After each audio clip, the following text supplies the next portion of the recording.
এই একটা পাপ যদি কেউ না করে ইনশাআল্লাহ সে জান্নাতে যাবে। যতই পাপ করুক না কেন, জিনা করেছে, মদ খেয়েছে, মিথ্যা বলেছে, অনেক কিছু করেছে, শুধু শিরকের পাপ করে নাই, আল্লাহ তাকে মাফ করে দিবেন ইনশাআল্লাহ। বিশ্বাস করলেন না কথাটা? নবীজি বলেছেন এই উম্মতের যে কোনো ব্যক্তি যতই পাপ করুক না কেন আল্লাহ পাক সমস্ত পাপ মাফ করতে পারেন, কিন্তু শিরকের গুনাহ আল্লাহ পাক মাফ করবেন। তওবা করে যদি মারা না যায় মাফ করবেন। একটা এক্সাম্পল দিয়ে বোঝাচ্ছি তাহলে ক্লিয়ার হয়ে যাবে। মনে করেন কেউ একটু জিনা করেছে, তওবা করার সুযোগ হয় নাই, মারা গেছে, এখন আল্লাহ পাক কিয়ামতের মাঠে এই জিনার পাপটা মাফ করে দিতে পারেন, যদিও সে তওবা করে নাই।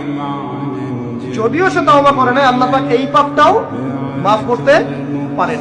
কিন্তু একজন ব্যক্তি শিরক করেছে, তওবা করে নাই, কিন্তু এই অবস্থায় যদি কাল কিয়ামতের মাঠে আল্লাহর সাথে সাক্ষাৎ করে, আল্লাহ তার গুনাহ মাফ করবেন। এই শিরকের অন্য পাপের এই হলো পার্থক্য। তাহলে সবচেয়ে কোন বিষয়টা থেকে আমাদের বেঁচে থাকা উচিত ভাই? শিরক কি ও কেন, একটা বই পাওয়া যায়, কিনে নিবেন। কিতাবুত তাওহীদ একটা বই আছে, পড়ে নেবেন। কুরআন সুন্নাহর আলোকে বিশুদ্ধ আকীদা এরকম অনেক বই পাওয়া যায়। আর আকীদা সংক্রান্ত একটা অনবদ্য বই হলো আল আকীদা আত-তাহাবিয়া। এই 4-5টা বই পড়লে আপনার শিরকের কনসেপ্ট ক্লিয়ার হয়ে যাবে।